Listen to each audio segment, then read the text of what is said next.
eso. Esta semana he estado hablando de que tú ahora tienes la fe del Hijo de Dios en tu interior. No fe en el Hijo de Dios, no solo tu fe. Y este fue un gran obstáculo para mí, porque yo creía que la fe funcionaba, simplemente no creía que la tenía, o que mi fe era inferior en calidad o cantidad, pero sí creía en las cosas maravillosas que otras personas estaban experimentando. Pero, oh Dios, necesito más fe. Le rogaba a Dios para que me diera más fe. Y mi vida fue revolucionada cuando descubrí que cuando nací de nuevo se me dio la fe del Hijo de Dios. Yo no necesitaba más fe. Lo que necesitaba era comenzar a reconocer lo que tenía. Filemón capítulo 1 versículo 6 dice, para que la participación de tu fe sea eficaz. Eso significa que comienza a funcionar en el conocimiento de todo el bien que está en vosotros por Cristo Jesús. Y esta palabra también se traduce como reconocimiento y significa aceptar o admitir la existencia o verdad de ella. En otras palabras, no puedes reconocer algo que no existe. El mismo hecho de que usara la palabra reconocer para ver las cosas buenas que están en ti ya están ahí. No necesitas más fe, simplemente necesitas reconocer que tienes la fe del Hijo de Dios y luego comenzar a aprender cómo funciona. Quiero continuar con nuestro programa de ayer porque estuve hablando sobre el hombre que trajo a su hijo con Jesús, a quien la Biblia Reina Valera llama lunático. No es la manera como usamos el término lunático hoy en día.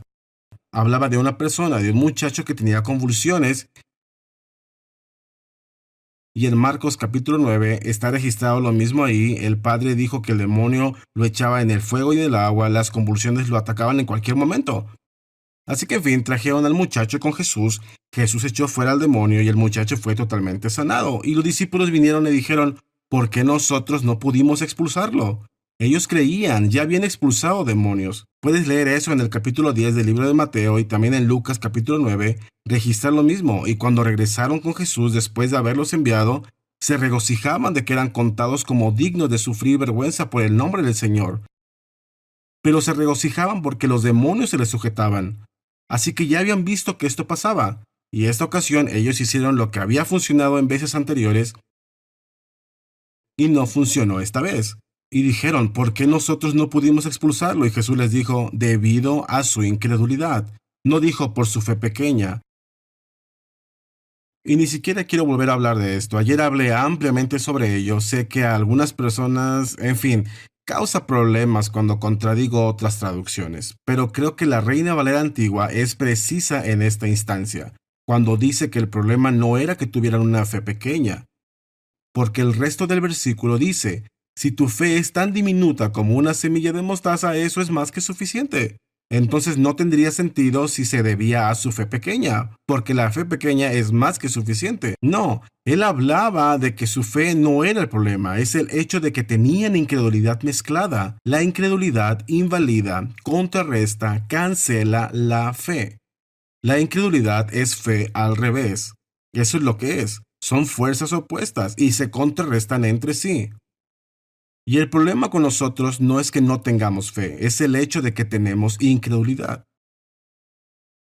Pero en esta instancia lo que sucedió no lo puedes entender solo leyendo Mateo 17. Tienes que ir también a Marcos capítulo 9. Debido al tiempo voy a mencionar algunas de estas cosas. Pero en esta instancia, para los discípulos, la diferencia en esta ocasión, en comparación a sus experiencias anteriores, no hay una sola referencia cuando regresaron con el Señor después de que Él los había enviado a sanar a los enfermos y a echar fuera demonios. No hay una sola vez que se mencione que algo no hubiera funcionado. Aparentemente ellos simplemente hablaron y los demonios huyeron, y los discípulos regresaron regocijándose que hasta los demonios se les sujetaban. Pero en esta ocasión, puedes leerlo en Marcos capítulo 9, cuando trajeron al muchacho con Jesús, el espíritu lo lanzaba y él caía en el suelo y se revolcaba y echaba espuma por la boca. Y creo que la diferencia esta ocasión, comparada con las veces anteriores donde los discípulos habían sido eficaces al expulsar demonios, fue que se dio esta manifestación física que era contraria a lo que estaban creyendo. No sé si has estado cerca de alguien que tiene una convulsión epiléptica, pero yo sí. Recuerdo una vez en un coro estábamos frente a toda una asamblea escolar, 2000 y tantas personas, y yo estaba en el coro, y una chica justo frente a mí tuvo una convulsión epiléptica justo enfrente de toda la escuela. Íbamos juntos a la iglesia y pienso que debido a que me conocía de la iglesia, que cuando tuvo esta convulsión ella volteó a verme. Estaba parada frente a mí, se volteó hacia mí y se colapsó en mis brazos, y estaba echando espumarajos y mordiendo su lengua y yo no tenía idea de qué pasaba. Era la primera vez que veía eso. Nunca había escuchado al respecto. Me espantó hasta los tuétanos, y eso fue antes de que yo supiera qué hacer al respecto. Pero te digo que si alguna vez has estado cerca de alguien que ha tenido una convulsión epiléptica, causaría algo de incredulidad en ti. Es algo visual. Y aquí vemos a los discípulos que tenían que expulsar a este demonio. Ellos le ordenaron que saliera en el nombre de Jesús y en vez de salir tomó a este muchacho y comenzó a convulsionarse. Eso es lo que pasó cuando lo trajeron con Jesús. El demonio no huyó de inmediato, sino que se manifestó de esa manera y aventó al muchacho en el suelo y estaba revolcándose y echando espuma por la boca. ¿Sabes? De hecho, yo creo que cuando estás enfrentando algo, una enfermedad, una dolencia, o si es algo demoníaco, y si las cosas empeoran cuando les hablas, eso es lo que pasó aquí cuando trajeron al muchacho con Jesús. Se cayó en el suelo, se revolcó y echó espuma por la boca. Cuando las cosas empeoran, de hecho es una buena señal. Porque al diablo le encanta esconderse y estar por debajo de la superficie y causar problemas, pero no hace las cosas al descubierto para que la gente siga tolerándolo.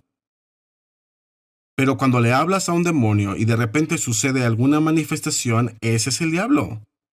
Ese es su último estirón, está intentando afectar tus sentidos, intentando infundirte temor e incredulidad porque lo que ves no coincide con lo que dijiste.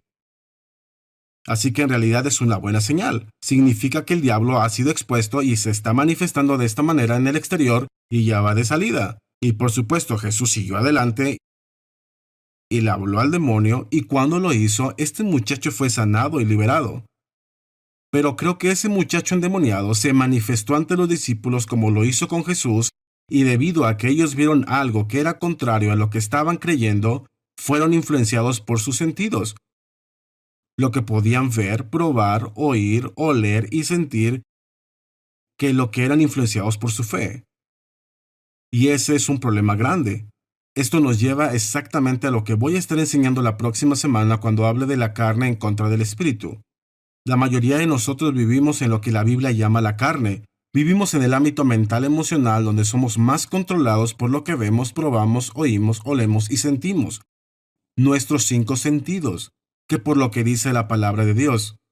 Y si andas en la carne, Romanos capítulo 8 dice, y los que viven según la carne no pueden agradar a Dios. La carne y el espíritu se oponen entre sí, y para que operes en la fe de Dios de la que estamos hablando, tienes que llegar al punto donde vas más allá de tus 5 sentidos y comienzas a operar en el ámbito espiritual y creyendo y usando la clase de fe de Dios que llama las cosas que no son como si fuesen. Estos discípulos estaban más influenciados por lo que veían que por lo que creían. ¿Y cómo lidias con algo así? Si la incredulidad es el problema, como Jesús lo dijo, ¿cómo lidias con ello? Pues este versículo 21, que ni siquiera aparece en la Nueva Versión Internacional, este versículo 21 te da la respuesta a cómo vencer este tipo de incredulidad. Dice, pero este género no sale sino con oración y ayuno. La mayoría de la gente interpreta esto como si este tipo de demonio solo sale con oración y ayuno. Eso no es correcto. La oración y el ayuno no afectan a los demonios. Es el nombre de Jesús y fe en su nombre. ¿Sabes? Recientemente tuvimos a una persona poseída por un demonio en una de nuestras reuniones. Comenzó a gritar y a manifestarse, y Todd White era uno de los que estaban ministrando en este servicio, y él muy tranquilamente reprendió y ordenó a que ese demonio se callara, y se calló. Pero luego 1 o 2 minutos después, comenzó de nuevo y dijo, alguien cerca de esta mujer simplemente ministrela. Y alguien comenzó a gritar. Y Todd con sabiduría dijo, mira, no tienes que levantar tu voz, no son tus gritos, no son todas estas cosas, es el nombre de Jesús y la fe en el nombre de Jesús. Y él simplemente le habló tranquilamente. Les dijo que la miraran a los ojos y le dijeran cuánto Dios la amaba. Y esta mujer fue salva y bautizada en el Espíritu Santo y liberada, simplemente por medio de personas que le ministraron tranquilamente. Pero mira, hay personas que piensan que hay ciertos demonios que son más fuertes que otros y que hay ciertos demonios por los que tienes que orar y ayunar para echarlos fuera. El tema de este asunto no era el demonio. El tema fue que dijeron, ¿por qué no pudimos echarlo fuera? Él dijo, es su incredulidad. La incredulidad era el tema. Es de lo que estaba hablando, y este tipo de incredulidad solo sale con oración y ayuno. Entonces, ¿qué tiene que ver la oración y el ayuno con la incredulidad? Bien, repito, la incredulidad, esa clase de incredulidad vino por lo que vieron. No puedo mostrarte con una escritura que dice eso con estas mismas palabras, pero en mi estudio de las escrituras, al tratar con la gente, he clasificado a la incredulidad en tres áreas. Hay incredulidad que viene por medio de la ignorancia. Si no sabes algo, entonces no vas a tener fe. La fe es por el oír y el oír por la palabra de Dios. Lo que no sabes te está matando. Entonces, si no conoces la verdad, si eres ignorante de la verdad, habrá incredulidad de manera natural. Es como si nunca te hubieras enterado de alguna persona que hubiera sido resucitada. Pensarás de manera natural. ¿Puede pasar eso? Porque nunca has escuchado algo así, no lo sabes, no sabes lo que dice la palabra. Esa incredulidad natural es fácil de vencer porque lo que debes hacer es decirle la verdad a la persona. Y una vez que escuchan la verdad, Jesús dijo en Juan capítulo 8, versículo 32, conoceréis la verdad y la verdad os hará libres.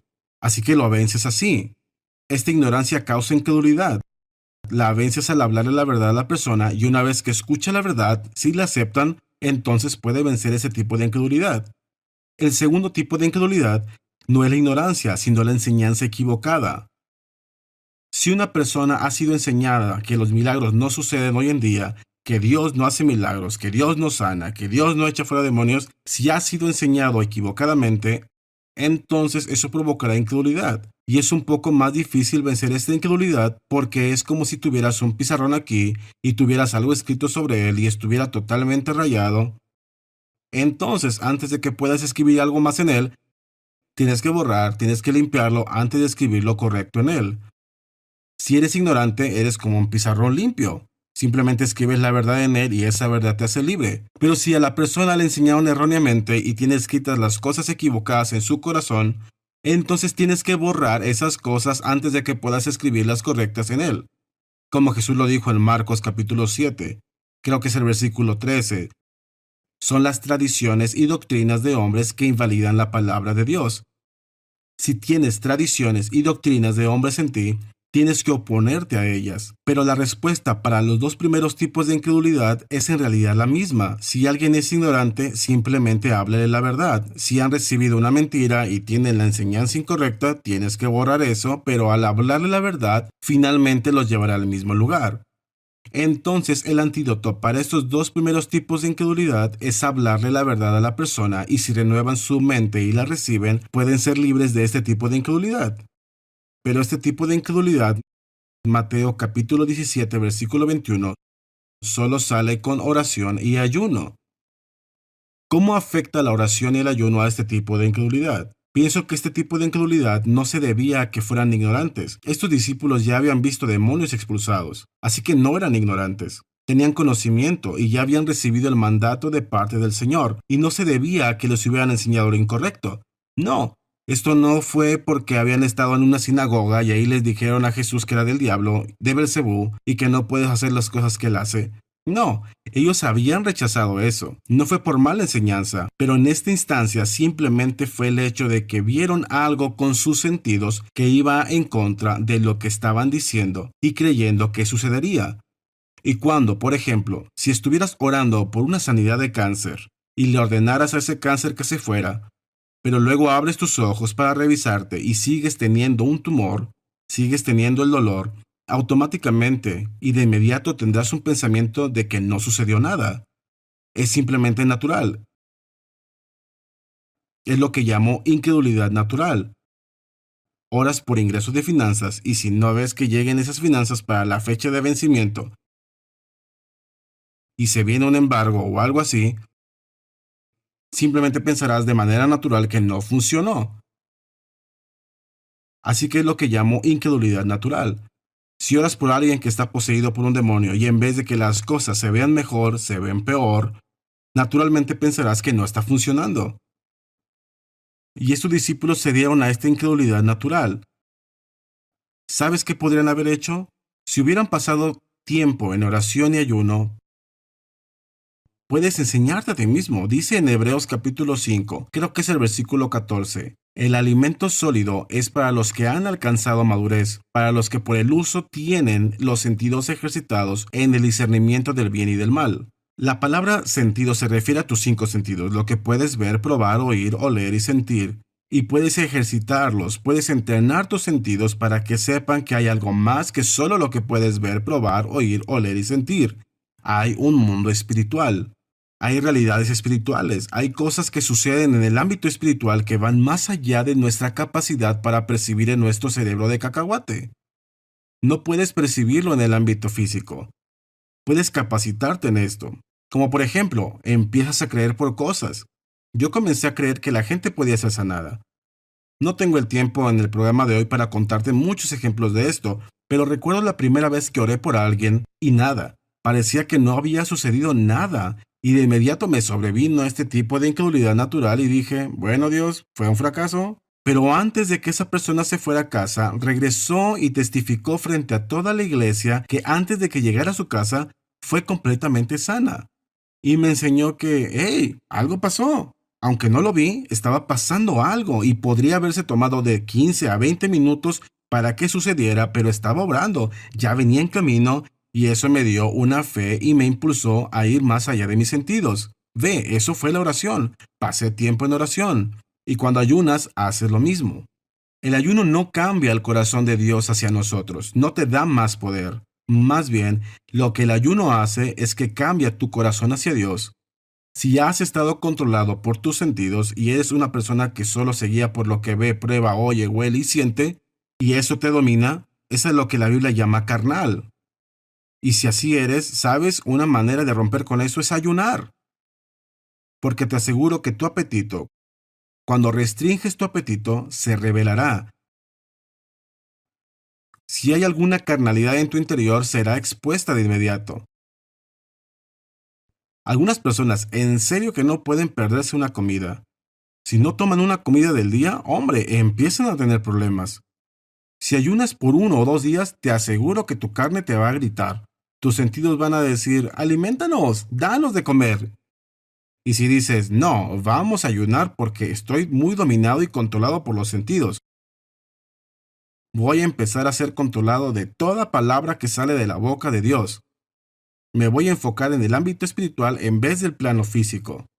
Si tomas una decisión como esa, tus sentidos se rebelarán y dirán, nos moriremos a la hora de la comida el primer día. Y le dirás, no, no morirán. Y simplemente sigues. Y luego el segundo día, te aseguro que tu cuerpo comienza a gritarte y tú dices, mira cuerpo, si no te sometes y obedeces, voy a ayunar por 3 días. Tu cuerpo dirá, 3 días, seguro que me muero. Y dices, muy bien, serán 4 días. Y sabes, tus sentidos se someterán así como dice en Hebreos 5:14, el alimento sólido es para los que han alcanzado madurez. Tienen los sentidos ejercitados. Ejercitado significa que lo has hecho más de una vez. Tienes que hacerlo una y otra vez. Es un proceso. Y literalmente puedes someter tus sentidos al punto en que empiezan a entender que, hey, estoy viviendo por la palabra de Dios, no solo de pan. Y puedes comenzar a capacitarte y después de un tiempo, sabes, he hecho esto por medio de la oración y el ayuno. He visto personas resucitadas, ojos de ciegos ver, y ahora cuando oro por una persona, si no veo resultados inmediatos, tengo mis sentidos ejercitados para saber que algo está pasando. Quizá no puedo verlo, probarlo, oírlo, olerlo ni sentirlo, pero algo está pasando en el ámbito espiritual y no permito que la incredulidad venga sobre mí. Así es como te deshaces de este tipo de incredulidad natural. Es por el uso de la razón, estar más enfocado en el ámbito espiritual que lo que estás en lo físico. Eso le dará un golpe de muerte a tu parte carnal.